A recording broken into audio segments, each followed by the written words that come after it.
Next आते हैं electric field पे।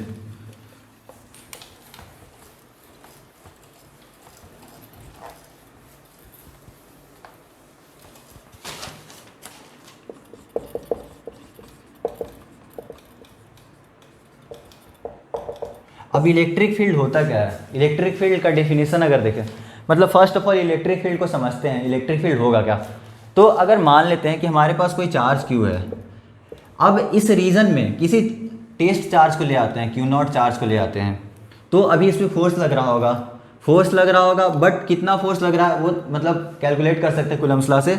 लेकिन क्या अगर ये चार्ज यहाँ पे नहीं होता तब भी फोर्स, मतलब कुछ ना कुछ इसका क्या प्रॉपर्टी होगा जिससे इसको पता चले कि यहाँ पे फोर्स लगेगा मुझे, मतलब कुछ ना कुछ अपना सिग्नल भेजेगा या फिर कुछ मतलब उस टाइप का देखे तो जो इलेक्ट्रिक फील्ड होता है वो यही हो गया कि ये जो सिग्नल यहाँ पे भेज रहा है, मतलब इसके यहाँ पे ना होने पर भी इलेक्ट्रिक फील्ड तो यहाँ पे मौजूद है ही, कोई आए या ना आए। अगर आया तो हाँ वहाँ पे उस पर फोर्स लगेगा, अगर नहीं आया तो फोर्स नहीं लगेगा, बट ये अपना इलेक्ट्रिक फील्ड तो इमिट कर ही रहा है हमेशा ही, तो इलेक्ट्रिक फील्ड ये होगा। बट इलेक्ट्रिक फील्ड इंटेंसिटी या इलेक्ट्रिक फील्ड स्ट्रेंथ एक और मतलब बात है, इलेक्ट्रिक फील्ड इंटेंसिटी और स्ट्रेंथ, मतलब कुछ भी बोल सकते हैं, इलेक्ट्रिक फील्ड इंटेंसिटी या इलेक्ट्रिक फील्ड स्ट्रेंथ भी बोल सकते हैं। वो होता है the electric field due to a charge q at a point in a space में be defined as the force that a unit positive charge would experience if placed at that point. यानी किसी point charge plus Q या फिर कोई भी Q charge हो, इस Q charge के कारण किसी भी पॉइंट पे इलेक्ट्रिक फील्ड इंटेंसिटी क्या होगा कि अगर यहाँ पे कोई यूनिट पॉजिटिव चार्ज ला के रखते हैं तो इस यूनिट पॉजिटिव चार्ज पे जो भी फोर्स एक्सपीरियंस कर रहा होगा, ये जो positive charge, unit positive charge, इसके कारण जो भी फोर्स एक्सपीरियंस कर रहा होगा वो होगा इसका इलेक्ट्रिक फील्ड। तो अगर यहाँ पे यूनिट पॉजिटिव चार्ज लाते हैं, इसका मतलब फोर्स जो होगा वो के क्यू ओवर आर स्क्वायर के बराबर होगा। तो इलेक्ट्रिक फील्ड इंटेंसिटी अगर किसी पॉइंट चार्ज के कारण देखें तो इलेक्ट्रिक फील्ड होता है वो के क्यू ओवर आर स्क्वायर के बराबर होता है किसी भी आर डिस्टेंस पे। तो अपना इलेक्ट्रिक फील्ड इंटेंसिटी हो गया। अब इलेक्ट्रिक फील्ड इंटेंसिटी में भी मतलब अगर समेशन देखिए, जैसे ये भी प्रिंसिपल ऑफ सुपरपोजिशन फॉलो करता है, इसमें भी प्रिंसिपल ऑफ सुपरपोजिशन लागू होगा। यानी अगर हमारे पास एक Q1 चार्ज है, दूसरा Q2 चार्ज है, थर्ड Q3 चार्ज है। एक और बात, ये इलेक्ट्रिक फील्ड जो होता है वो वेक्टर क्वांटिटी होता है,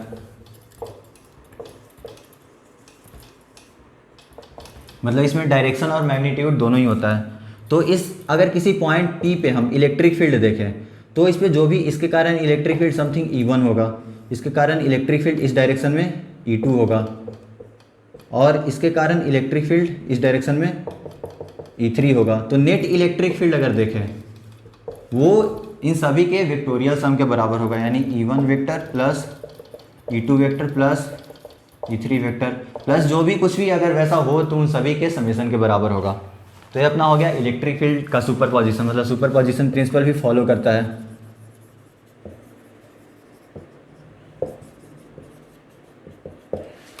it follows principle of superposition. तो आई होप इतना समझ में आया होगा। अब किसी भी ऑब्जेक्ट या फिर टेस्ट चार्ज है हमारे पास, उस पर नेट फोर्स क्या लग रहा होगा वो देखते हैं। तो अगर एक चार्ज है प्लस क्यू चार्ज है जो भी हो, और यहाँ पे एक टेस्ट चार्ज क्यू रखा हुआ है, तो अगर इस क्यू चार्ज पे इसके कारण जो फोर्स होगा वो बराबर होगा, या फिर इसके कारण या कोई भी यहाँ पे इस रीजन में जो भी इलेक्ट्रिक फील्ड मौजूद होगा, ये अभी नहीं है, मतलब बहुत सारे चार्ज हैं, कोई भी चार्ज के कारण ये अपना कोई चार्ज क्यू है और यहाँ पे रीजन में इलेक्ट्रिक फील्ड ई मौजूद है कुछ ना कुछ। तो अब इस पे ये जो चार्ज है, इस चार्ज पे नेट फोर्स जो होगा वो बराबर होगा क्यू इंटू ई वेक्टर के बराबर। अब अगर क्यू पॉजिटिव हो तो जो भी इलेक्ट्रिक फील्ड का डायरेक्शन होगा वही फोर्स का भी डायरेक्शन होगा। क्यों? क्योंकि अगर फोर्स देखें तो क्यू इंटू ई वेक्टर के बराबर है, यानी फोर्स अगर चार्ज पॉजिटिव होगा तो इधर का भी साइन पॉजिटिव, यानी इधर का साइन पॉजिटिव हुआ तो फोर्स का भी डायरेक्शन वही हो जाएगा। यानी अगर ये पॉजिटिव चार्ज लेते हैं क्यू को, तो इलेक्ट्रिक फील्ड का अगर डायरेक्शन इधर है तो फोर्स भी इधर ही लगेगा। बट अगर चार्ज निगेटिव हो तो उस केस में फोर्स जो होगा वो minus of something q into E के बराबर आएगा। यानी ये जो ई वेक्टर का डायरेक्शन है उसके अपोजिट डायरेक्शन में आ रहा है माइनस साइन के कारण। तो होगा क्या कि अगर निगेटिव चार्ज हो हमारे पास, ये अपना निगेटिव चार्ज है, इलेक्ट्रिक फील्ड का डायरेक्शन अगर इधर है तो नेट फोर्स का डायरेक्शन इधर हो जाएगा, बट फोर्स का मैग्नीट्यूड तो वही रहेगा, force vector is equal to q into E के बराबर, जहाँ पे क्यू के जगह पे माइनस क्यू इस केस में रख देंगे। तो हमें ये साइन का मतलब यहाँ पे उतना ज़्यादा टेंशन लेना नहीं है, वो साइन खुद ही एडजस्ट कर लेगा। तो बस हमें ध्यान देना है कि अगर इलेक्ट्रिक फील्ड और ये चार्ज क्यू है तो इस पर जो नेट फोर्स होगा वो क्यू इंटू ई वेक्टर के बराबर होगा, ये अपना नेट फोर्स होगा।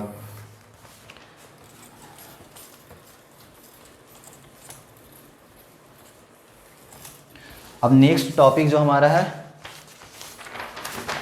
वो है physical significance of electric field, मतलब इलेक्ट्रिक फील्ड का फिजिकल सिग्निफिकेंस क्या है।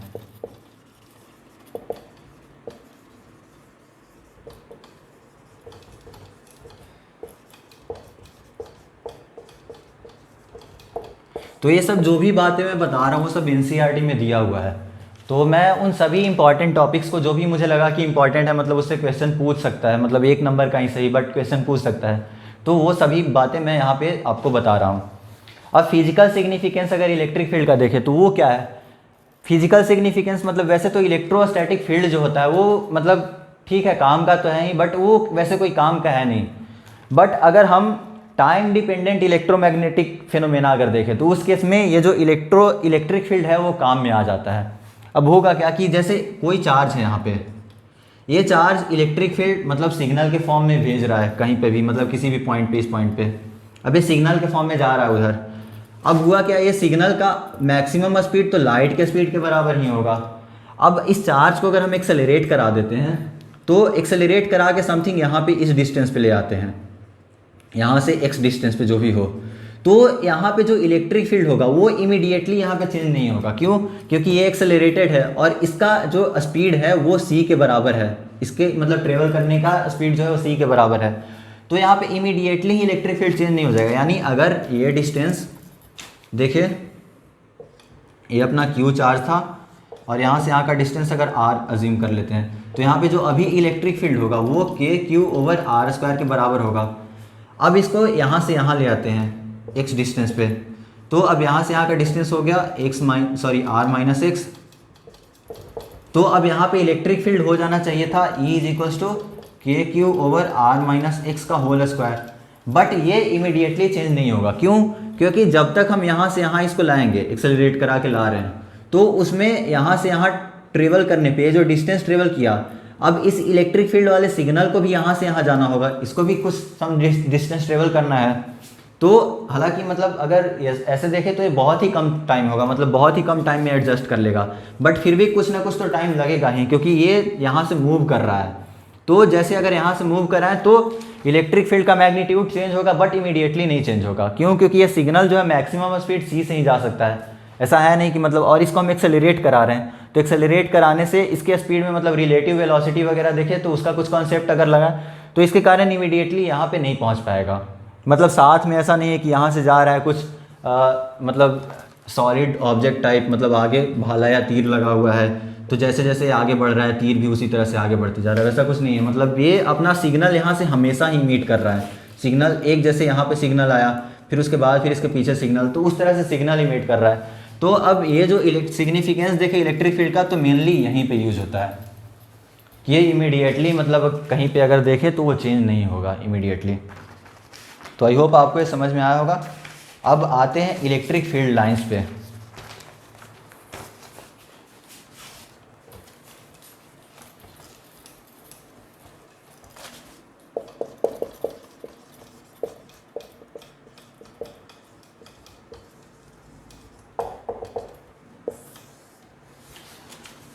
अब इलेक्ट्रिक फील्ड लाइंस देखते हैं। इलेक्ट्रिक फील्ड लाइंस का अगर डेफिनेशन देखें तो इलेक्ट्रिक फील्ड लाइंस किसी भी पार्टिकुलर पॉइंट पे जो होगा, मतलब किसी भी चार्ज के कारण या फिर जो भी इलेक्ट्रिक फील्ड मौजूद है किसी भी मतलब रीजन में, उस रीजन में किसी भी पार्टिकुलर पॉइंट पे अगर हमें इलेक्ट्रिक फील्ड का डायरेक्शन देखना है तो जो भी इलेक्ट्रिक फील्ड लाइन होगा उसके टेंजेंट उस पॉइंट पे टेंजेंट ड्रॉ करेंगे, और वो जो टेंजेंट का डायरेक्शन होगा वही इलेक्ट्रिक फील्ड लाइन का डायरेक्शन होगा, मतलब इलेक्ट्रिक फील्ड का डायरेक्शन होगा।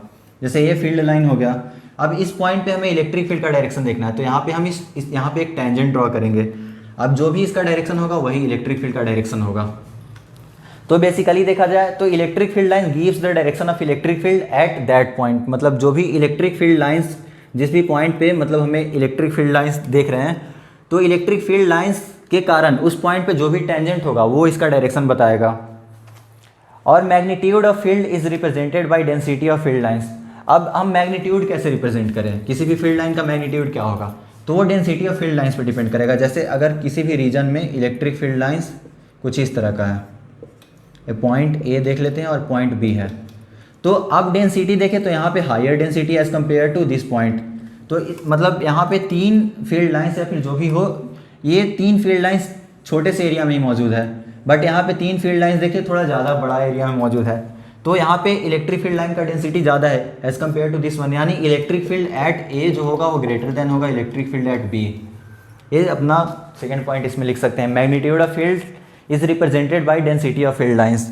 तो होगा third, relative density of lines in different region is important. अब यहाँ पे ये जरूरी है, रिलेटिव डेंसिटी इंपॉर्टेंट है, क्योंकि अब यहाँ पे हम क्या करेंगे, हो सकता है यहाँ से हम इनफाइनाइट लाइन पास कर दें, ये कोई ज़रूरी थोड़ी है मतलब बहुत ज़्यादा लाइन पास कर दें, लेकिन रिलेटिवली देखेंगे यहाँ और इस वाले पोजीशन पे दोनों ही, मतलब कितना भी लाइन हम पास कर सकते हैं, वो तो आपके इस पर डिपेंड करता है कि आप कितने लाइन्स को मतलब कितना डेंसिटी वाले, कितना फील्ड इंटेंसिटी के लिए मतलब कितना लाइन यूज़ कर रहे हैं, तो उस पर डिपेंड करता है। बट मतलब जो रिलेटिव डेंसिटी होगा उस पर मतलब इलेक्ट्रिक फील्ड का मैग्नीट्यूड डिपेंड करेगा।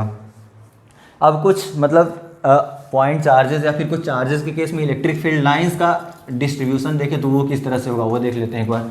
अगर हमारे पास पॉजिटिव चार्ज है तो पॉजिटिव चार्ज से फील्ड लाइंस कुछ बाहर की तरफ निकल रहे होते हैं, कुछ इस तरह से। अगर हमारे पास निगेटिव चार्ज है तो निगेटिव चार्ज की तरफ आ रहे होते हैं फील्ड लाइंस, कुछ इस तरह से। ये अपना निगेटिव चार्ज हो गया। अब रीजन में पॉजिटिव और निगेटिव, अगर दोनों पॉजिटिव चार्ज हो तो उस केस में क्या होगा, इन दोनों को आप नोट कर लें।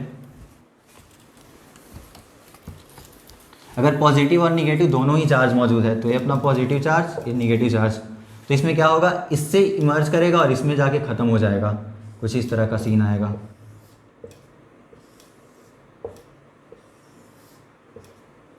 यहाँ से कुछ ऐसे,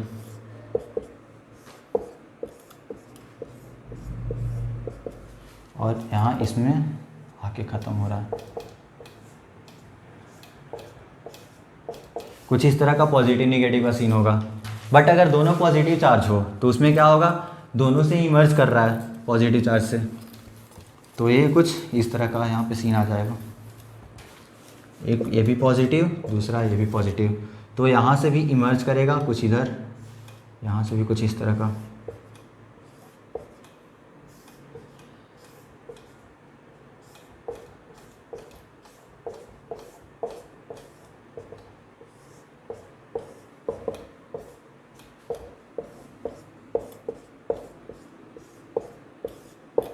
कुछ इस तरह का सीन होगा। तो अगर दोनों पॉजिटिव चार्ज है तो कुछ इस तरह का हो जाएगा। तो आई होप आपको समझ में आया होगा मतलब पॉजिटिव निगेटिव फील्ड लाइंस किस तरह से मतलब डिस्ट्रीब्यूटेड होंगे। अब एक और मतलब जो है नेक्स्ट आगे बढ़ते हैं। अब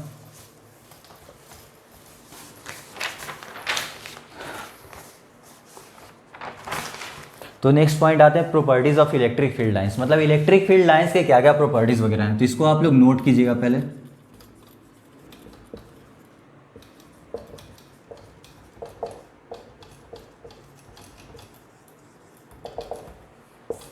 इलेक्ट्रिक फील्ड लाइंस के प्रॉपर्टीज़ वगैरह क्या क्या है। First property, field line start from positive charge and end at a negative charge.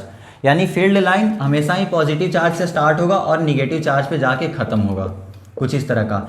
But अगर सिस्टम में पॉजिटिव चार्ज ही सिर्फ है, तो पॉजिटिव चार्ज अगर है सिर्फ सिस्टम में, तो उस केस में क्या होगा कि पॉजिटिव चार्ज से इमर्ज करेगा बट इन्फिनिटी पे जाके ख़त्म होगा। तो अगर एक पॉजिटिव है एक निगेटिव है तो पॉजिटिव चार्ज से स्टार्ट होगा और ख़त्म होगा निगेटिव चार्ज पे। बट अगर सिर्फ पॉजिटिव चार्ज है, सिर्फ पॉजिटिव चार्ज है, तो उस केस में पॉजिटिव चार्ज से स्टार्ट होगा और ख़त्म होगा जाके निगेटिव पे, सॉरी इन्फिनिटी पे जाके ख़त्म होगा। और अगर निगेटिव चार्ज है तो निगेटिव चार्ज में इन्फिनिटी पे स्टार्ट हो रहा होगा और इस निगेटिव चार्ज पे जाके ख़त्म होगा। कहीं इन्फिनिटी पे स्टार्ट हुआ और इस निगेटिव चार्ज पे आके ख़त्म हो गया, तो पॉजिटिव चार्ज का सीन और निगेटिव चार्ज का सीन हुआ। तो इसको आप नोट कर सकते हैं। First property, field line start from positive charge and end at a negative charge. If there is single charge they may start और एंड एट इन्फिनिटी। अगर सिर्फ सिंगल चार्ज है तो स्टार्ट कर सकता है फिर इन्फिनिटी से और एंड खत्म भी हो सकता है इन्फिनिटी पे। दोनों केस देख चुके हैं यहाँ पे। Second property, in charge free region electric field lines can be taken to be continuous curves without any break. मतलब अगर सेकेंड पॉइंट जो हमारा है वो है कि किसी भी चार्ज फ्री रीजन में, मतलब सेकेंड पॉइंट, किसी भी चार्ज फ्री रीजन में इलेक्ट्रिक फील्ड लाइंस को हम लोग कंटिन्यूअस अज्यूम कर सकते हैं। यानी ये पॉजिटिव चार्ज है, इसके सामने कोई भी चार्ज मौजूद नहीं है, तो कहीं भी देखें तो बिना ब्रेक के इलेक्ट्रिक फील्ड बढ़ता चला जाएगा। मतलब कहीं भी किसी भी पॉइंट पे देखें बिना ब्रेक के बढ़ रहा है। बट अगर चार्ज वाले रीजन में आ गए तो उसमें होगा क्या कि अगर यहाँ पे पॉजिटिव चार्ज है और एक और पॉजिटिव चार्ज यहाँ से ले आते हैं तो कुछ इस तरह का सीन बन जाता है। मतलब यहाँ से यहाँ तक जाता है फिर कुछ इस तरह से निकल गया, सिमिलरली यहाँ से यहाँ तक आया फिर कुछ इस तरह का निकल गया। तो अगर हम इस वाले रीजन में देखें तो यहाँ तक तो आया बट इसको जाना चाहिए था कुछ इस तरह से, लेकिन अब कुछ इस तरह से निकल गया। तो यहाँ पे अगर देखें तो इलेक्ट्रिक फील्ड लाइंस मतलब ब्रेक कर गया, मतलब यहाँ पे कंटिन्यूअस नहीं है। तो इसका कहने का मतलब बस यही हुआ। तो लिख सकते हैं पॉइंट कि in charge free region electric field lines can be taken to be continuous curves without any break. Third point है, two field lines can never cross each other. यानी दो फील्ड लाइंस है वो कभी भी एक दूसरे को कट नहीं कर सकते। क्यों? अगर मान लेते हैं कि दो फील्ड लाइन, एक फील्ड लाइन ए है और दूसरा ए है, ये दोनों एक दूसरे को इस पॉइंट पे कट कर रहे हैं, तो इसके कारण जो टेंजेंट होगा समथिंग इस डायरेक्शन में होगा और इस पे जो टेंजेंट होगा वो कुछ इस डायरेक्शन में होगा। यानी इस पॉइंट पे इलेक्ट्रिक फील्ड का दो डायरेक्शन आ रहा है। तो अब होगा क्या कि वो फील्ड लाइन कुछ इस तरह से अपने आप को एडजस्ट कर लेगा कि ये फील्ड लाइन कुछ इन दोनों के रिजल्टेंट के डायरेक्शन में आ जाएगा। तो यहाँ पे जो भी अगर फील्ड लाइन्स यहाँ पे आ भी रहे हैं तो वो कुछ इस तरह से एडजस्ट करेगा कि एक दूसरे को, मतलब एक दूसरे के रिजल्टेंट वगैरह में आ जाए। तो फील्ड लाइन्स एक दूसरे को कट नहीं कर सकते हैं कभी भी। थर्ड पॉइंट है। Fourth, electrostatic field lines do not form any close loop.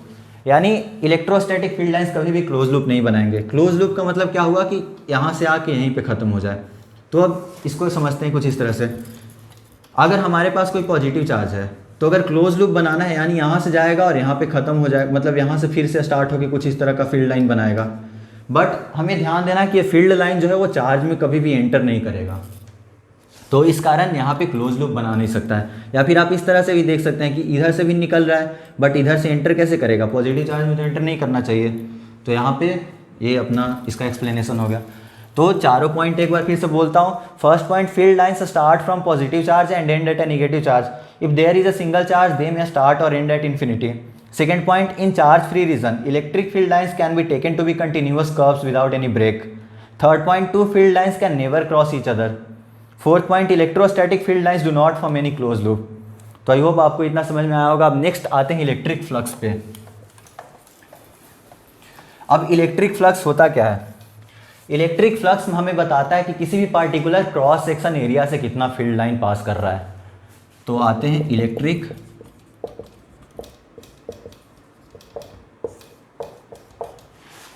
flux. So it gives number of electric field lines passing through a particular cross section area. मतलब इसके स्टेटमेंट में आप लिख सकते हैं। अब होगा क्या कि किसी भी पार्टिकुलर क्रॉस सेक्शन, मान लेते कि ये अपना क्रॉस सेक्शन है, इस क्रॉस सेक्शन से कितना नंबर ऑफ फील्ड लाइन पास कर रहा है वो हमें बताएगा इलेक्ट्रिक फ्लक्स। अब इसका area vector something D A इधर है और इलेक्ट्रिक फील्ड ए है, तो जो फ्लक्स होता है वो डिफाइन होता है मैथमेटिकली। इसको डिफाइन कर सकते हैं integral E dot D A के बराबर, यानी dot product of electric field vector and D A vector.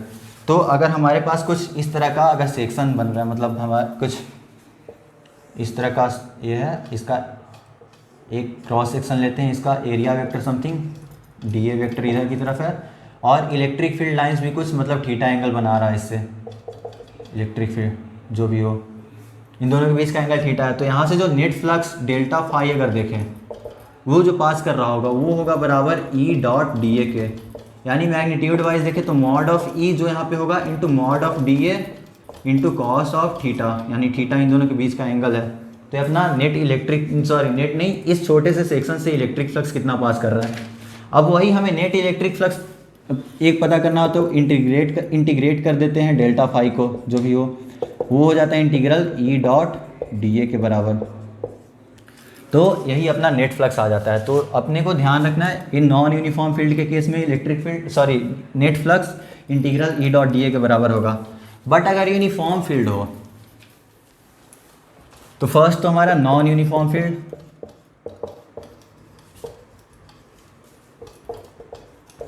इस केस में flux is equals to integral E dot D A होगा। सेकेंड, यूनिफॉर्म इलेक्ट्रिक फील्ड, तो इस केस में क्या होगा, अपना नेट फ्लक्स जो भी होगा वो बराबर होगा ई डॉट ए वेक्टर के। अब डी ए वेक्टर का साइन कैसे ले, तो डी ए वेक्टर का साइन जो होगा हमेशा ही सरफेस के नॉर्मल या परपेंडिकुलर होगा। जैसे अगर ये सरफेस है तो इसके परपेंडिकुलर इस डायरेक्शन में होगा।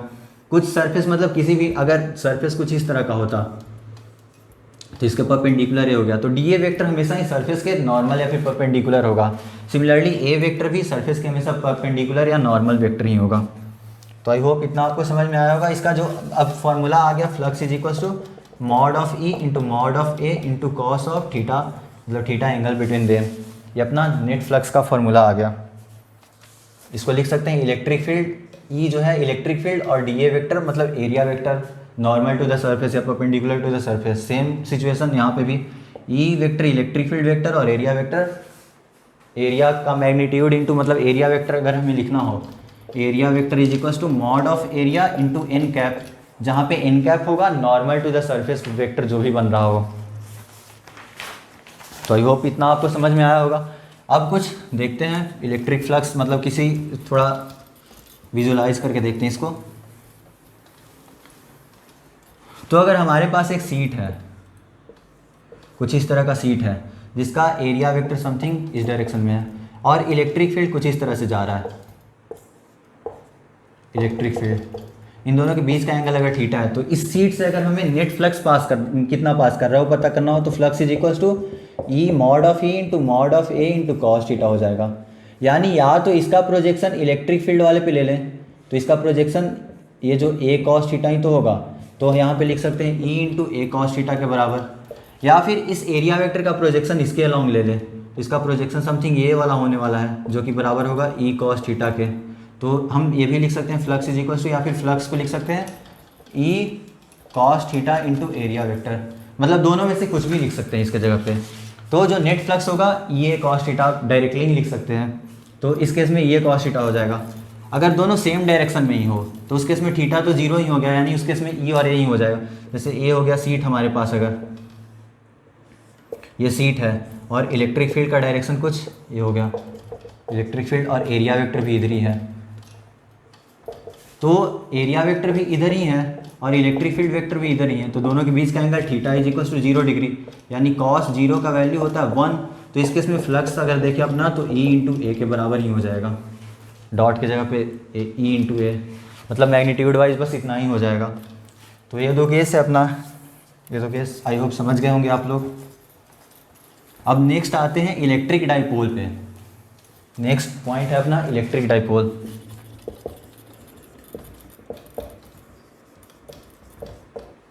अब इलेक्ट्रिक डाइपोल होता क्या है, pair of equal and opposite charges, मतलब इक्वल चार्ज होंगे बट साइन उनका अपोजिट होगा। Q and minus Q separated by a distance of 2a, यानी दो pair of equal and opposite charges, एक minus Q second plus Q, separated by a distance of 2a, इन दोनों के बीच का सेपरेशन 2a है। तो ये जो होता है यही डाइपोल इसको हम लोग बोलते हैं। अब डाइपोल का डायरेक्शन हमें ध्यान देना है कि निगेटिव चार्ज से हमेशा ही पॉजिटिव चार्ज की तरफ होगा, ये डाइपोल का डायरेक्शन हो गया। अब इसका मैग्नीट्यूड क्या होता है, अब कुछ वैसा डाइपोल मतलब कुछ ऐसा सीन है नहीं, बट अब हम देख रहे थे कि इस केस में क्या हो रहा है कि P जो है मतलब Q इंटू 2a वाला टर्म हमेशा ही रिपीट करते रहता है। जब भी कहीं डेरिवेशन वगैरह देखते हैं तो उसमें Q इंटू 2a वाला टर्म हमेशा ही रिपीट करते रहता है, तो इसलिए इस वाले टर्म को डाइपोल से रिप्रेजेंट कर दिया गया, मतलब डाइपोल से दिखाया गया, डाइपोल का नाम दे दिया गया। तो यहाँ से P is equals to Q into 2a के बराबर होता है और इसका डायरेक्शन हमेशा ही निगेटिव से पॉजिटिव चार्ज की तरफ होगा। तो आई होप ये मतलब आपको समझ में आया। इसका कोई लॉजिक मतलब ऐसा है नहीं, बट वही है कि जो भी एक्सप्रेशन वगैरह देख रहे थे उसमें ये वाला टर्म रिपीट कर रहा था, इसलिए इसको डाइपोल का नाम दे दिया गया। तो ये डाइपोल यही हो गया, two equal and opposite charge separated by distance of 2a, ये अपना डाइपोल हो गया। जहाँ पे ये जो मतलब इक्वी डिस्टेंस पॉइंट जो होता है यहाँ से A और यहाँ से A, इस पॉइंट को हम लोग सेंटर ऑफ डाइपोल बोलते हैं।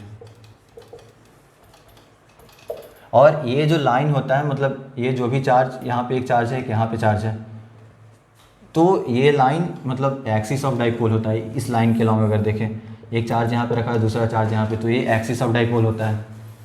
तो आई होप आपको ये बेसिक टर्म्स वगैरह क्लियर हो गए होंगे। नेक्स्ट आगे बढ़ते हैं, अब इलेक्ट्रिक फील्ड वगैरह देखते हैं। तो अब हम यहाँ पे देखें डाइपोल का सीन तो हमारा ये हो गया, एक माइनस क्यू चार्ज, दूसरा प्लस क्यू चार्ज, इन दोनों के बीच का सेपरेशन 2 है। अब ये सेंटर है, तो अगर एक्सिस पे कोई पॉइंट है जो कि x डिस्टेंस पे है, इस पॉइंट, ये जो पॉइंट P है x डिस्टेंस पे है यहाँ पे, तो अब यहाँ पे इलेक्ट्रिक फील्ड हमें फाइंड आउट करना है। तो एक तो पॉजिटिव चार्ज के कारण इलेक्ट्रिक फील्ड इधर होगा, E पॉजिटिव, दूसरा निगेटिव चार्ज के कारण इलेक्ट्रिक फील्ड E निगेटिव इधर होगा।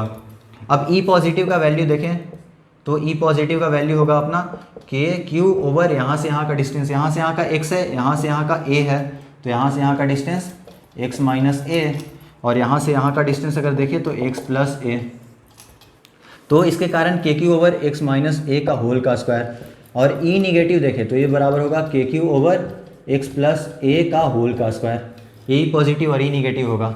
अब यहाँ से नेट इलेक्ट्रिक फील्ड जो होगा वो E positive minus E negative के बराबर आएगा, नेट इलेक्ट्रिक फील्ड। तो इसको सिंप्लीफाई करने के बाद हम एक जगह पे हम इसको एक्स स्क्वायर माइनस ए स्क्वायर वाला टर्म आ रहा होगा, जिसमें से हम ए स्क्वायर वाले टर्म को इग्नोर कर देते हैं। वो क्यों करते हैं? क्योंकि अगर ए को देखें एक्स के रिस्पेक्ट में बहुत ही छोटा होता है, तो इसको इग्नोर करने के बाद जो अपना नेट फील्ड आता है वो मैं बता रहा हूँ।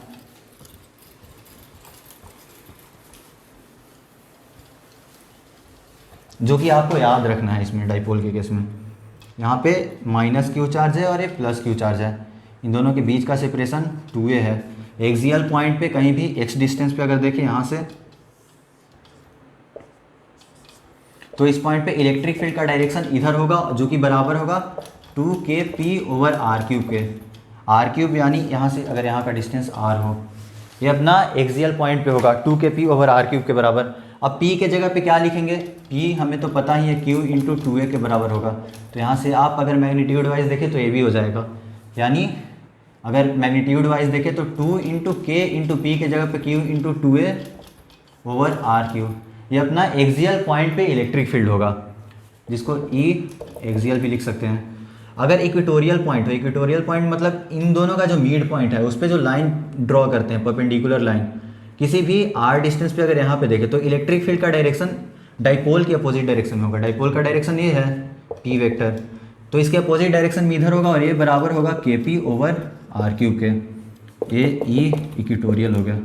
तो ये दो फार्मूला आपको ध्यान रखना है, E एक्सियल होगा 2kp ओवर आर क्यूब और E इक्वेटोरियल होगा kp ओवर आर क्यूब। अगर साइन के साथ देखें तो minus of kp over R cube, क्योंकि P का डायरेक्शन उधर है और इसका डायरेक्शन इधर है, तो मैग्नीट्यूड वाइज तो kp ओवर आर क्यूब ही होगा, बट साइन के साथ अगर देखें तो अपना ये होने वाला है।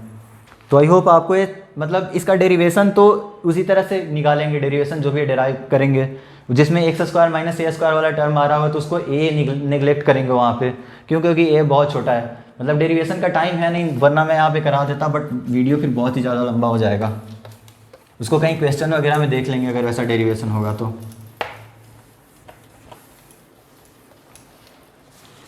अब नेक्स्ट आगे बढ़ते हैं, dipole in uniform external field.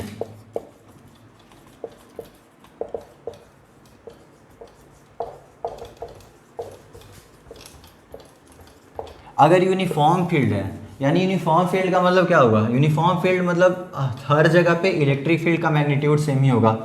अब यहाँ पे कोई डाइपोल प्लस क्यू रखा हुआ है एक, और एक माइनस क्यू रखा हुआ है, तो इलेक्ट्रिक फील्ड का डायरेक्शन अगर इधर है तो इस पर चार्ज कुछ इस डायरेक्शन में QE के बराबर, और इन दोनों के बीच का डिस्टेंस 2a है अभी, और इस पर निगेटिव चार्ज पे कुछ इस डायरेक्शन में Q इंटू E के बराबर फोर्स लगेगा। तो अब ये यहाँ पे देखें तो नेट एक्सटर्नल फोर्स यानी एफ नेट अगर देखें तो ये तो 0 है, बट यहाँ पे टॉर्क प्रोड्यूस करेगा। क्यों? क्योंकि इस पे इधर फोर्स लग रहा है, इस पे इधर फोर्स लग रहा है। अब ये कपल यहाँ पे हो गया। अब कपलिंग होने मतलब कपल होने के कारण क्या होगा कि ये टॉर्क प्रोड्यूस करेगा। अब टॉर्क होगा किसके बराबर? इसका अगर यहाँ पे देखिए कुछ थीटा एंगल बना रहा है, तो एक इसके अलॉन्ग देखेंगे और एक इसके अलॉन्ग देखेंगे, तो ये एंगल अगर थीटा है तो ये वाला एंगल भी थीटा, यानी अब ये एंगल थीटा यानी ये 90 डिग्री, तो ये भी थीटा, मतलब ये 90 डिग्री माइनस थीटा, तो ये भी 90 माइनस थीटा ही हो जाएगा। तो इसके डायरेक्शन में जो फोर्स होगा, मतलब उतना आपको ध्यान देना है नहीं। जैसे इसको मतलब एक बार फिर से मैं बताता हूँ। जैसे ये थीटा था, यहाँ से ये परपेंडिकुलर है अपना, ये 90 डिग्री है, ये थीटा है तो ये भी थीटा है। ये वाला सीन देख रहे हैं यहाँ पे अभी इस ट्रायंगल को, ये थीटा है तो ये भी थीटा है, यानी ये वाला एंगल अपना 90 डिग्री माइनस थीटा हो गया। अब ये 90 डिग्री माइनस थीटा है, यानी हमें ये जो इस पर फोर्स कुछ इस डायरेक्शन में लग रहा था, तो ये दोनों अल्टरनेट इंटीरियर एंगल, ये भी 90 डिग्री माइनस थीटा ही होगा। तो फोर्स का कंपोनेंट देखें तो ये वाला एंगल थीटा हो गया, मतलब ये जो यहाँ से एंगल बना रहा है वो थीटा एंगल बना रहा है। तो इसका फाइनली अगर देखें तो कुछ इस तरह का सीन बन गया।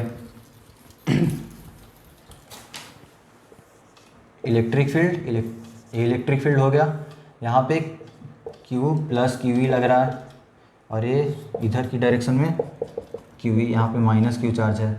तो अब इस केस में हुआ क्या कि इनके बीच का एंगल थीटा हो गया, तो अब फोर्स लगेगा एक कंपोनेंट इधर QE कॉस थीटा और दूसरा कंपोनेंट इधर QE साइन थीटा। सिमिलरली यहाँ पे भी QE साइन थीटा और इधर के डायरेक्शन में QE कॉस थीटा। तो जो टॉर्क प्रोड्यूस करेगा वो QE साइन थीटा वाला टर्म ही प्रोड्यूस करेगा, और इन दोनों के बीच का डिस्टेंस 2a है। तो इस केस में अगर नेट टॉर्क देखें तो वो बराबर होगा QE sine theta into 2a के, यानी टॉर्क अगर देखें तो इसको लिख सकते हैं Q into 2a into E sine theta. अब Q इंटू 2a को तो हम लोग P भी लिखते हैं, तो टॉर्क अगर देखें तो P E साइन थीटा, मतलब जहाँ पे P डाइपोल था, P is equal to Q into 2a के बराबर ही तो था, तो यहाँ से P साइन थीटा लिख सकते हैं, यानी ये मैग्नीट्यूड वाइज सिर्फ। बट अगर नेट टॉर्क वेक्टोरियल फॉर्म में देखें तो P क्रॉस E के बराबर हो जाएगा, क्योंकि क्रॉस प्रोडक्ट का ही अगर मतलब एक्सपेंशन देखें तो वो P साइन थीटा के बराबर आता है।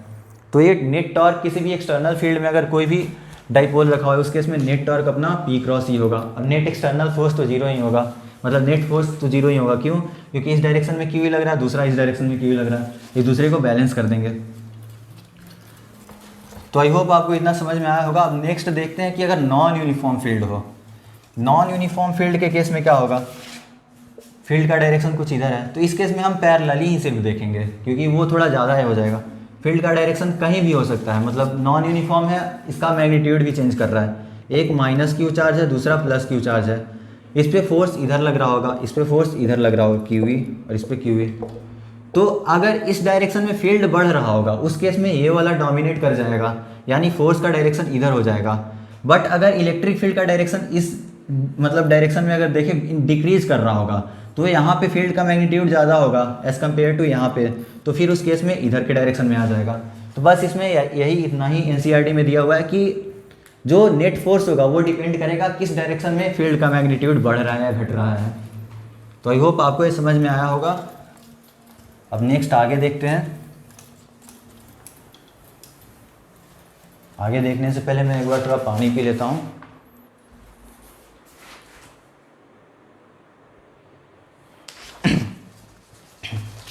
तो नेक्स्ट देखते हैं, अब गॉस लॉ पे आते हैं।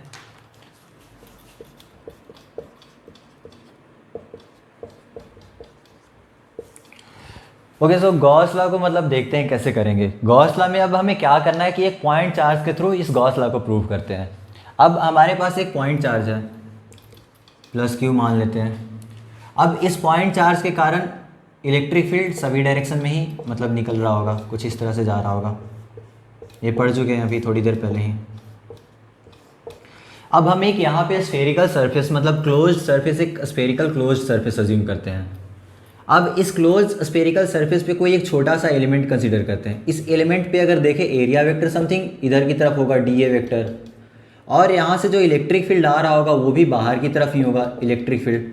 अब इस स्फेरिकल सरफेस का रेडियस हम लोग r ले लेते हैं, मतलब r डिस्टेंस पे अगर इसके कारण देखें तो इलेक्ट्रिक फील्ड तो सेम ही होगा किसी भी सरफेस के किसी भी पॉइंट पे जाए तो, जो कि KQ ओवर R स्क्वायर के बराबर ही होगा। Electric field KQ over R square के बराबर ही होगा। अब यहाँ पे हम एक चीज़ ये भी देख रहे हैं कि ये जो इलेक्ट्रिक फील्ड और एरिया वेक्टर है दोनों के बीच का एंगल 0 डिग्री बन रहा है, यानी theta is equal to 0 degree है, तो cos of 0 degree is equal to 1 के बराबर है। यानी अगर इस वाले छोटे से पोर्शन से इलेक्ट्रिक फ्लक्स देखें d फाई देखें, d फाई बराबर किसके होगा E डॉट dA के, यानी mod of E into mod of dA into cos of 0 degree, यानी ए बराबर हो गया E into mod of E into mod of dA के। कॉस जीरो का वैल्यू तो 1 ही होता है। अब यहाँ से नेट फ्लक्स इस छोटे से पोर्शन से हमें ये आया, बट अगर पूरे स्फेरिकल सरफेस से अगर देखें तो वो नेट फ्लक्स कितना होगा, वो नेट फ्लक्स होगा, हम इन सभी को इंटीग्रेट कर दें, यानी जो नेट फ्लक्स फाई होगा वो इंटीग्रल डी फाई के बराबर होगा। यानी इंटीग्रल डी फाई अपना कितना, ई का वैल्यू अगर देखें तो K Q over R square के बराबर है इंटू इंटीग्रल डी ए। के क्यू ओवर आर स्क्वायर तो कांस्टेंट ही होगा इस आर डिस्टेंस पे, बट डी ए को अगर हम इंटीग्रेट करें तो वो इसका मतलब ये छोटा छोटा एरिया जो भी होगा इस सरफेस का वो 4 पाई आर स्क्वायर के बराबर ही होगा इंटीग्रल डी ए। क्यों? क्योंकि हमें इसका सरफेस का एरिया ही तो कैलकुलेट करना है। इंटीग्रेशन का मतलब क्या होता है, छोटे छोटे एलिमेंट को ऐड करना। तो इन छोटे छोटे सभी एरिया को अगर ऐड कर दे तो ये स्फीयर का सरफेस एरिया ही तो आ जाएगा, जो कि 4 पाई आर स्क्वायर के बराबर होता है। यानी फ्लक्स अगर देखें यहाँ पे तो K Q over R square into 4 pi R square के बराबर होगा। आर स्क्वायर से आर स्क्वायर खत्म हो गया। यहाँ पे फ्लक्स देखें तो के की जगह 1/4 pi epsilon naught into Q into 4 पाई लिख सकते हैं। 4 पाई से 4 पाई भी खत्म हो गया, तो flux is equal to Q upon epsilon naught अपना आ गया। अब यही चीज़ गॉस लॉ यही चीज़ है, मतलब यही गॉस लॉ भी है। तो आई होप आपको ये समझ में आया होगा। इसको आप लोग एक बार नोट कर ले, उसके बाद फिर मैं गॉस लॉ का स्टेटमेंट मतलब जो भी है एक्सप्रेशन क्या है वो बताता हूँ। तो गॉस लॉ का एक्सप्रेशन अपना जो है वो है किसी भी क्लोज्ड सरफेस से जो भी नेट फ्लक्स पास कर रहा होगा, मतलब फ्लक्स जो भी नेट फ्लक्स पास कर रहा होगा किसी भी क्लोज्ड सरफेस से, वो बराबर होगा integral E dot D A के, ये तो हम लोग जानते ही हैं, जो कि बराबर होगा क्यू एनक्लोज्ड, मतलब जो भी एनक्लोज्ड चार्ज होगा उस क्लोज सरफेस में, ओवर एप्सिलॉन नॉट के बराबर। यही अपना गॉस लॉ का फॉर्मूला हो गया। तो इसे ध्यान रखना है। अब इसके हेल्प से ही मतलब कुछ हम लोग कुछ बातें को प्रूव करेंगे, कुछ इलेक्ट्रिक फील्ड्स वगैरह प्रूव करेंगे कैसे निकालना है, वो इस गॉस लॉ के हेल्प से ही मतलब हम लोग ये करेंगे। अब हमें एक चीज़ ये देखना है कि अगर कोई क्लोज्ड सरफेस है तो जैसा कि मैं पहले बता चुका हूँ कि एरिया वेक्टर जो होगा वो हमेशा ही सरफेस के बाहर के डायरेक्शन में होगा। जो भी सरफेस होगा उसके बाहर के डायरेक्शन में, बाहरी मतलब उसके बाहर के डायरेक्शन में एरिया वेक्टर होगा। तो अगर इनवर्ड फ्लक्स है मतलब वो अंदर की तरफ आ रहा है, तो इस केस में एरिया वेक्टर इधर और इलेक्ट्रिक फील्ड वेक्टर इधर, दोनों के बीच में 90 से समथिंग ज़्यादा का एंगल बन रहा है, यानी कॉस थीटा जो होगा वो लेस देन 0 होगा। अब लेस देन 0 होगा यानी इनवर्ड फ्लक्स को हम लोग निगेटिव लेते हैं, और आउटवर्ड फ्लक्स देखें मतलब इलेक्ट्रिक फील्ड भी इधर और एरिया वेक्टर भी इधर, तो इस केस में थीटा जो है वो 90 से कम होगा।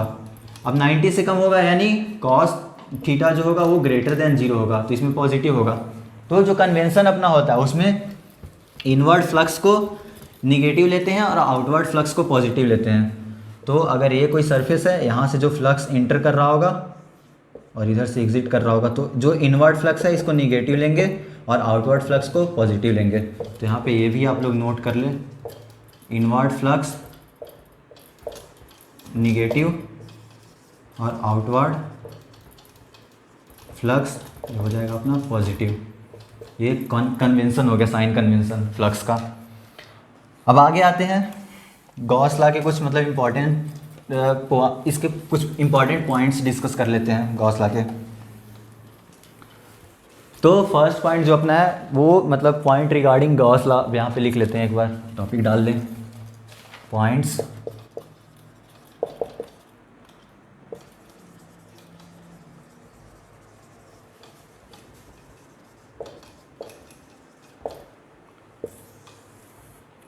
तो फर्स्ट पॉइंट है अपना, मतलब मैं बोल रहा हूँ आप लोग नोट कीजिएगा, Gauss law is true for any close surface no matter what it's shape और size.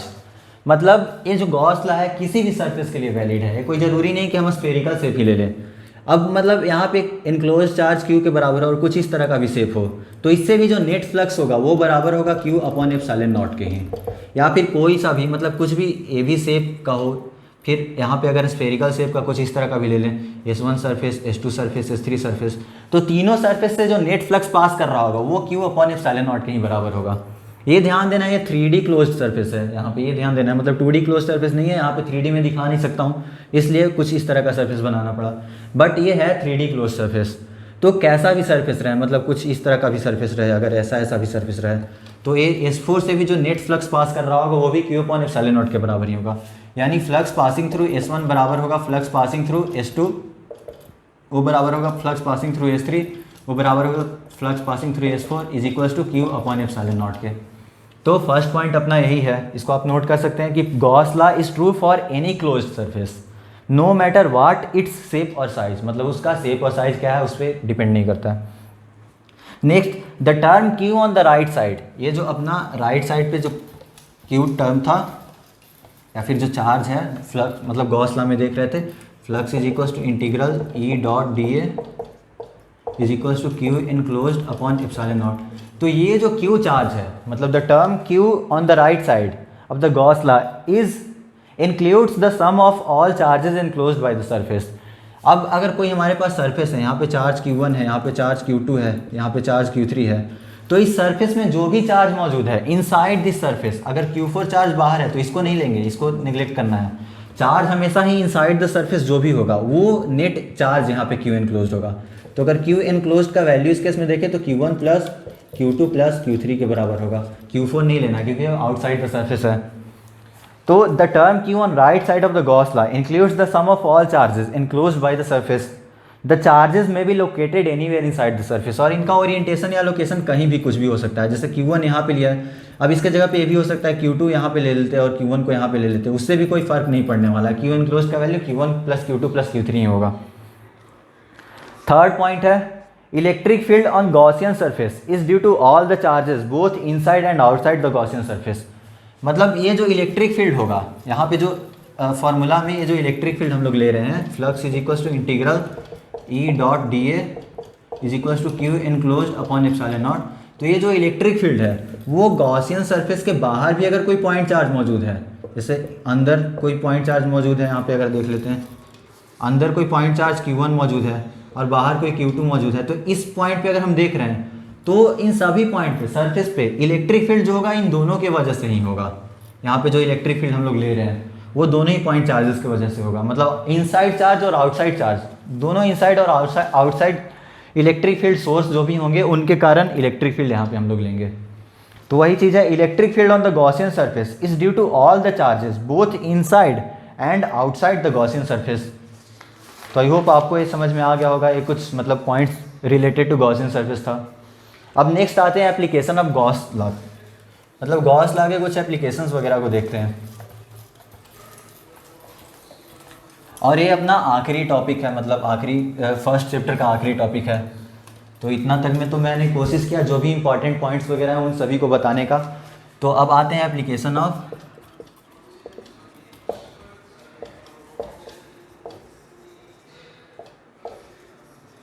Gauss law. First application है अपना फील्ड, मतलब हमें फाइंड आउट करना है field due to infinitely long straight uniformly charge wire with charge density lambda. मतलब infinitely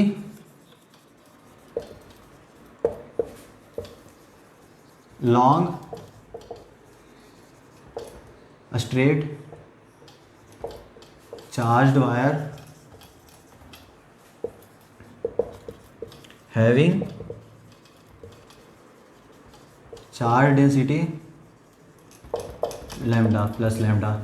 तो इसको आप लोग नोट कर ले, इसके बाद में बताता हूँ। मतलब फर्स्ट जो एप्लीकेशन है अपना वो है infinitely long straight line charge के कारण हमें किसी भी मतलब पर्टिकुलर डिस्टेंस पे इलेक्ट्रिक फील्ड अगर फाइंड आउट करना हो तो जिसका चार्ज डेंसिटी लैम्डा दिया हुआ है। अब इसको देखते हैं एक बार। अगर हमारे पास कुछ इस तरह का चार्ज है जो कि इनफाइनाइटली लार्ज है, मतलब ऊपर से भी इन्फिनिटी की तरफ नीचे भी इन्फिनिटी की तरफ, अब यहाँ से हमें समथिंग r डिस्टेंस पे इलेक्ट्रिक फील्ड फाइंड आउट करना है। अब मेन इंपॉर्टेंट जो हमें यहाँ पे ध्यान रखना है गॉसियन सरफेस किस तरह से चूज करें। तो गॉसियन सरफेस हम लोग कुछ इस तरह से चूज करेंगे कि उस गॉसियन सरफेस पे इलेक्ट्रिक फील्ड कांस्टेंट हो और उन दोनों के बीच में कोई पार्टिकुलर एंगल बन रहा हो जो कि हमेशा ही कांस्टेंट हो। तो अब इस केस में देखते हैं, गॉसियन सरफेस एक सिलिंड्रिकल सरफेस अगर ले लें यहाँ पे, तो यहाँ पे r डिस्टेंस सेम है, तो इस केस में ये चूँकि लाइन चार्ज है तो यहाँ पे जो इलेक्ट्रिक फील्ड होगा वो समथिंग बाहर की तरफ ही है, और इलेक्ट्रिक फील्ड बाहर की तरफ है। और एरिया वेक्टर भी देखिए किसी छोटे से सेक्शन में, तो एरिया वेक्टर भी इधर बाहर की तरफ ही होगा dA वेक्टर, और यहाँ पे भी इलेक्ट्रिक फील्ड बाहर की तरफ ही होगा। और इन पूरे सरफेस पे अगर हम ध्यान दें सिमेट्री से तो इलेक्ट्रिक फील्ड सेम ही होने वाला है। तो यहाँ पे अगर हम d फाई कैलकुलेट करें, d फाई जो यहाँ पे होगा वो अगर यहाँ पे नेट फ्लक्स कैलकुलेट करें, या फिर पहले d फाई देख ले, अगर नेट फ्लक्स करें तो integral E dot D A के बराबर होगा, जो कि बराबर होगा Q enclosed upon epsilon naught के। तो अब integral E dot D A को पहले देखते हैं। ई का वैल्यू तो कांस्टेंट ही होगा, इस पूरे सरफेस पे कहीं भी जाए, मतलब ये जो सिलिंड्रिकल गॉसियन सरफेस हम लोग एज्यूम किए हैं, इस गॉसियन सरफेस पे कहीं भी जाए ई का वैल्यू तो कांस्टेंट ही होने वाला है। अब वो क्या होगा वो फाइंड आउट करते हैं, बट ई का वैल्यू कांस्टेंट होने वाला है, जिसका value E dot integral D अब यहाँ पे आ गया। अब इंटीग्रल डी ए का मतलब क्या हुआ, ये जो सिलिंड्रिकल गॉसियन सरफेस है इसका सरफेस एरिया ही तो हो जाएगा, मतलब छोटे छोटे एरिया को इंटीग्रेट कर रहे हैं, मतलब ऐड करते जा रहे हैं। तो उन सभी को अगर ऐड करें तो इस सिलेंडर का लैटरल सरफेस एरिया जो भी होगा वही तो आएगा यहाँ पे। तो ई इंटू इंटीग्रल डी ए के जगह पे लैटरल सरफेस एरिया होता है 2 पाई आर इंटू जो भी इसका लेंथ हो, तो अभी एल लेंथ अज्यूम कर लेते हैं, यानी 2 पाई आर एल, ये हो गया अपना लेफ्ट साइड वाला टर्म। अब आते हैं राइट साइड वाले टर्म पे, क्यू एनक्लोज्ड हमें निकालना है। तो इसमें एनक्लोज्ड चार्ज है कितना। अब ऊपर वाले सरफेस से भी हम फ्लक्स देख रहे हैं, मतलब ऊपर वाले सरफेस से फ्लक्स क्या होगा, ऊपर और नीचे वाला। तो इस केस में देखें इलेक्ट्रिक फील्ड का डायरेक्शन समथिंग इधर होगा और एरिया वेक्टर ऊपर की तरफ है, तो दोनों के बीच का एंगल 90 डिग्री है, तो इस केस में तो नेट फ्लक्स जीरो ही होगा। सिमिलरली लोअर सरफेस से भी अगर देखें तो इलेक्ट्रिक फील्ड इस डायरेक्शन में और एरिया वेक्टर नीचे की तरफ, दोनों के बीच का एंगल 90 डिग्री, यानी ऊपर और नीचे वाले सरफेस से तो नेट फ्लक्स जीरो ही पास कर रहा होगा। तो इधर वाला टर्म में सिर्फ यही आएगा जो कि बराबर होगा। अब क्यू एनक्लोज्ड देखते हैं। Q enclosed lambda charge density का मतलब होता क्या, लैम्डा होता है linear charge density,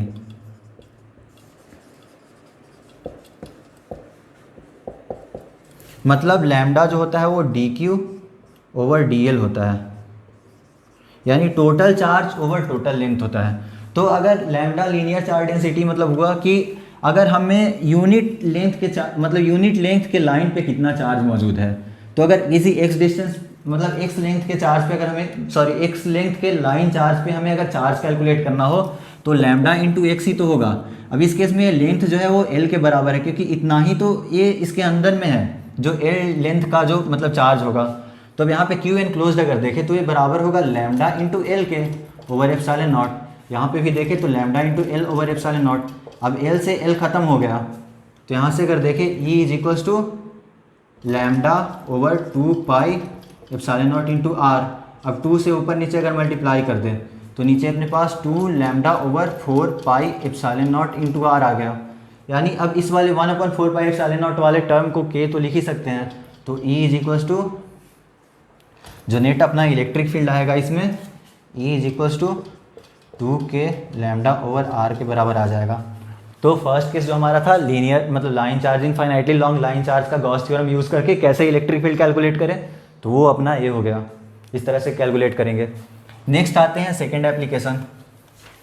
second application है कि एक हमारे पास थिक मतलब सीट है, एक हमारे पास इनफाइनाइटली लार्ज सीट है और उससे हमें पता करना है जिसका चार्ज डेंसिटी सिग्मा दिया हुआ है, यानी field due to a uniformly charge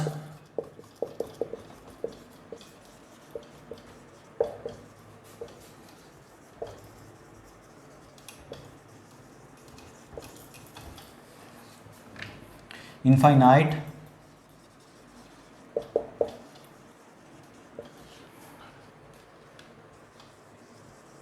sheet having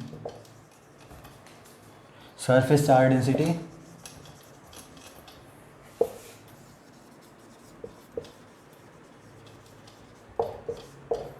sigma. तो हमें इस केस में एक हमारे पास इनफाइनाइट सीट है जिसका सरफेस चार्ज डेंसिटी सिग्मा है और हमें गॉस थ्योरम का यूज़ करके इसका इलेक्ट्रिक फील्ड कैलकुलेट करना है। तो अब इसको आप नोट करें, उसके बाद मैं बताता हूँ।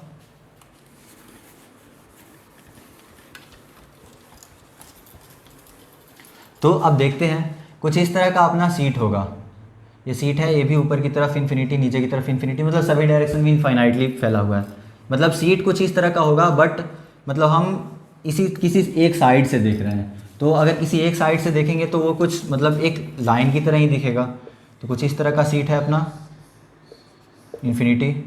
अब हम क्या कर रहे हैं कि यहाँ पे गॉसियन सरफेस कुछ मतलब सिलिंड्रिकल गॉसियन सरफेस ले लें या फिर रेक्टेंगुलर गॉसियन सरफेस ले लें, कुछ भी ले लें, क्योंकि हमें यहाँ पे पता है कि अगर यहाँ पे देखें तो यूनिफॉर्म होगा, किसी भी आर डिस्टेंस पे जाएं तो यहाँ पे जो भी है आर डिस्टेंस पे यूनिफॉर्म इलेक्ट्रिक फील्ड ही होने वाला है।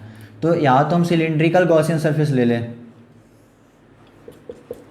या फिर हम मतलब कोई क्यूबिकल गॉसियन सरफेस ले लें, कुछ भी मतलब गॉसियन सरफेस यहाँ पे ले सकते हैं, क्योंकि हमें पता है कि इस वाले एरिया से जो इलेक्ट्रिक फील्ड होगा वो मतलब इस क्रॉस सेक्शन से कुछ भी हो वो सेम ही होगा हमेशा ही। तो अब इलेक्ट्रिक फील्ड का डायरेक्शन भी कुछ इस तरह से होगा, इलेक्ट्रिक फील्ड का डायरेक्शन। तो अगर किसी छोटा सा सेक्शन लेते हैं, इसका एरिया वेक्टर डी ए इधर की तरफ और इलेक्ट्रिक फील्ड का भी डायरेक्शन इधर की तरफ ही, यानी जो अपना यहाँ पे फॉर्मूला अगर यूज करें, flux is equals to integral E dot D A is equals to Q enclosed upon epsilon naught. अब इसका चार्ज डेंसिटी सिग्मा दिया हुआ है, तो मान लेते हैं कि इसका जो एरिया होगा, इसका एरिया ए है और इसका एरिया ए है। सिमिलरली इधर भी देखें एक छोटे से पोर्शन पे, तो डी ए वेक्टर इधर और ई वेक्टर इधर। तो अब अगर हम यहाँ पे देखें इससे कितना फ्लक्स पास कर रहा है, इससे फ्लक्स पास करेगा integral E dot D A plus, मतलब इसको सरफेस 1 मानते हैं तो यहाँ पे 1 लिख लेते हैं, और ये सरफेस 2 है, सरफेस 2 से जो फ्लक्स पास कर रहा होगा वो भी ई डॉट डी ए ही होगा। क्यों? क्योंकि यहाँ से यहाँ का डिस्टेंस भी आर है और यहाँ से यहाँ का डिस्टेंस भी हम लोग आर ही अज्यूम कर रहे हैं। अब ये बराबर होगा Q enclosed upon epsilon naught के। बाकी ये जो लेटरल सरफेस है वो लेटरल सरफेस से तो जीरो ही फ्लक्स पास करेगा। क्यों? क्योंकि इलेक्ट्रिक फील्ड का डायरेक्शन इधर और लेटरल सरफेस का एरिया वेक्टर ऊपर की तरफ होगा, तो इन दोनों के बीच 90 डिग्री है, तो इस लेटरल सरफेस से तो जीरो ही फ्लक्स पास कर रहा है, तो इसका टर्म इन्वॉल्व नहीं होगा, जो कि यही दोनों टर्म है। अब इसका वैल्यू देखें तो इससे जो फ्लक्स पास कर रहा होगा वही फ्लक्स इससे भी पास कर रहा होगा, यानी 2 टाइम्स लिख सकते हैं ई डॉट डी ए। इन दोनों का मैग्नीट्यूड सेम ही होगा, जो कि बराबर होगा Q enclosed upon epsilon naught के। तो अब अगर 2 टाइम्स इलेक्ट्रिक फील्ड तो कांस्टेंट ही है, ई बाहर लाते हैं, integral D A is equals to Q enclosed. अब कैसे निकालें वो भी पहले क्यू एनक्लोज्ड यहाँ पे रखते हैं, Q enclosed upon epsilon naught. तो अब मान लेते हैं कि इसका एरिया समथिंग डी ए है, तो डी ए का इंटीग्रेशन अगर करें तो ए के बराबर ही होगा, यानी 2 times E into A is equals to, अब जो इसका एरिया होगा वही सीट का एरिया तो इनक्लोज्ड होगा इसमें, मतलब ये जो सीट जो भी इनक्लोज्ड होगा वो इसके एरिया के बराबर ही तो इनक्लोज्ड चार्ज होगा। तो उसका अगर चार्ज निकालना हो, सिग्मा होता है चार्ज पर यूनिट एरिया, यानी चार्ज अपॉन एरिया, यानी चार्ज अगर हमें कैलकुलेट करना हो तो चार्ज हो जाएगा सिग्मा इंटू एरिया के बराबर। तो सिग्मा तो इसका दिया हुआ ही है और एरिया तो इसके बराबर ही होगा, तो Q enclose sigma into area over epsilon not. Area से एरिया ख़त्म हो गया। अब यहाँ पे जो अपना नेट इलेक्ट्रिक फील्ड आया इस केस में E is equals to sigma over 2 epsilon naught. यही सीट के कारण इलेक्ट्रिक फील्ड भी होता है, जो कि हम लोग गॉस लॉ से प्रूव कर चुके हैं, फाइंड आउट कर चुके हैं। तो आई होप आपको ये वाला भी समझ में आ गया होगा, मतलब इसमें भी कुछ करना है नहीं, ध्यान देना है बस वही क्या करना है। यहाँ पे गॉसियन सरफेस हम सिलिंड्रिकल ले रहे हैं, या फिर अगर रेक्टेंगुलर गॉसियन सरफेस भी ले ले, कोई प्रिज्म भी ले सकते हैं। बेसिकली हमें ये पता है कि इस वाले सेक्शन पे कहीं भी जाएं इलेक्ट्रिक फील्ड यूनिफॉर्म ही होगा, मतलब यूनिफॉर्म कहने का मतलब इलेक्ट्रिक फील्ड का मैग्नीट्यूड सेम ही होगा यहाँ पे। तो आई होप आपको समझ में आया होगा। अब नेक्स्ट एप्लीकेशन देखते हैं इसका।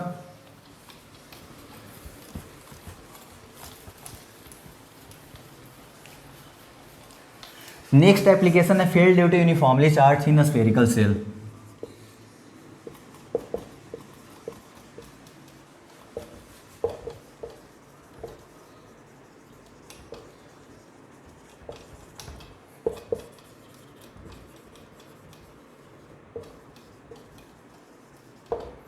तो इसको आप लिख सकते हैं जिसका चार्ज मतलब टोटल चार्ज क्यू है।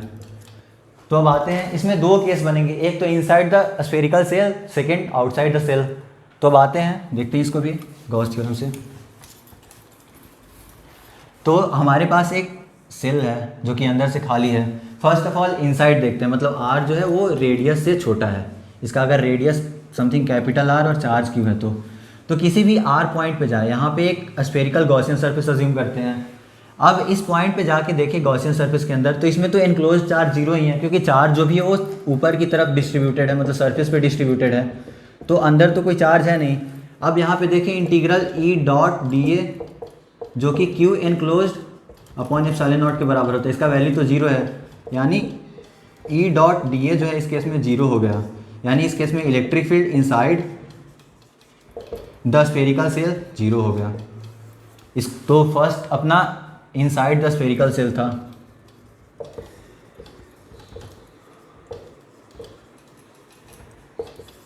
तो first inside the spherical cell अपना जीरो आ गया। सेकेंड अब देखते हैं आउटसाइड द स्फेरिकल सेल।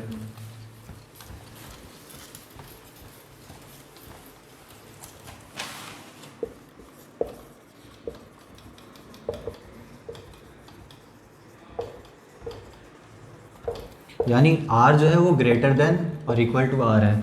तो अब इस केस में होगा कि अपना स्फेरिकल सेल है, यहाँ से समथिंग स्मॉल r डिस्टेंस पे जाके एक गॉसियन सरफेस अज्यूम करते हैं जो कि स्फेरिकल है। अब इस केस में भी देखें तो इलेक्ट्रिक फील्ड इसके कारण सिमेट्री से देखें तो इस पॉइंट पे एरिया वेक्टर dA इधर की तरफ और इलेक्ट्रिक फील्ड भी इधर की तरफ ही, किसी भी पॉइंट पे जाए, इस पॉइंट पे भी देखें तो इलेक्ट्रिक फील्ड वेक्टर इधर की तरफ और यहाँ पे जो छोटा सा dA वेक्टर होगा वो भी इधर इसी डायरेक्शन में। तो यहाँ पे भी यूज कर सकते हैं integral E dot dA is equals to Q enclosed upon epsilon naught. तो E डॉट dA को लिख सकते हैं mod of E into mod of dA into cos theta. Theta तो जीरो ही है तो इस केस में भी इसका वैल्यू 1 हो गया, यानी mod of E into mod of dA। अब चूंकि E पूरे सरफेस पे अगर देखें सिमेट्रिकली तो E कांस्टेंट ही है, तो E को बाहर भी ला सकते हैं। E को बाहर ला के इंटीग्रल dA कर दे जो कि क्यू इनक्लोज तो जो सरफेस पे चार्ज डिस्ट्रीब्यूटेड होगा इसका जो कि प्लस क्यू के बराबर है, plus Q over epsilon naught के बराबर ही आएगा। यानी E इंटू dA देखें तो ये जो गॉसियन सरफेस है इसका एरिया, अगर इंटीग्रल dA का वैल्यू यही तो होगा, इसका जो भी छोटे छोटे सेगमेंट के एरिया को अगर ऐड कर दे तो ये हो जाएगा 4 pi r square is equals to Q upon epsilon naught. यानी electric field is equals to Q upon 4 pi epsilon naught into r square. यानी इलेक्ट्रिक फील्ड अपना जो भी यहाँ पे इस केस में आउटसाइड द स्फीयर आया वो आ गया electric field is equals to K Q over r square, क्योंकि 1/4 पाई एप्सिलॉन नॉट को k लिखते हैं तो E outside the spherical surface K Q over r square आ गया। तो इसमें दो केस हम लोग देख चुके, मतलब स्फेरिकल सेल के केस में। फर्स्ट तो था, इसको अब नोट कर लेते हैं एक बार, एक स्फेरिकल सेल है हमारे पास। अब इनसाइड पॉइंट अगर कोई r हो, मतलब r is less than r हो, उस केस में इलेक्ट्रिक फील्ड जीरो होगा, और r इज ग्रेटर देन और इक्वल टू r हो, उस केस में electric field is equal to K Q over r square के बराबर होगा। ये अपना नेट फील्ड आ जाएगा, जो कि हम लोग गॉस लॉ से इसको प्रूव कर चुके हैं, देख चुके हैं। तो मतलब अब इसमें इसका जो ये था रेडियस था कैपिटल R और इस पर चार्ज क्यू मौजूद था, ये अपना स्फेरिकल सेल था। तो आई होप आपको समझ में आया होगा। एनसीईआरटी में बस मतलब थियरी वगैरह में देखें तो बस इतना ही दिया हुआ है। अब अगर उसके क्वेश्चंस को भी अगर आप प्रैक्टिस करना चाहते हैं तो वो आप जाके कर सकते हैं, बट अगर आप चाहते हैं कि मैं ही करा दूँ तो आप कमेंट कीजिएगा, मैं फिर कोशिश करूँगा थियरीज़ और प्रीवियस ईयर के क्वेश्चन बनाने के बाद उसको फिर से एक बार अपलोड करने का। तो आई होप आपको इतना समझ में आया होगा। अगर अच्छा लगे वीडियोस, मतलब ये वीडियो अगर आपको समझ में आया है, थोड़ा भी हेल्प मिले तो लाइक कीजिएगा, सब्सक्राइब कीजिएगा और दोस्तों को भी बताइए ताकि उनको भी थोड़ा हेल्प हो सके। तो थैंक्स फॉर वॉचिंग।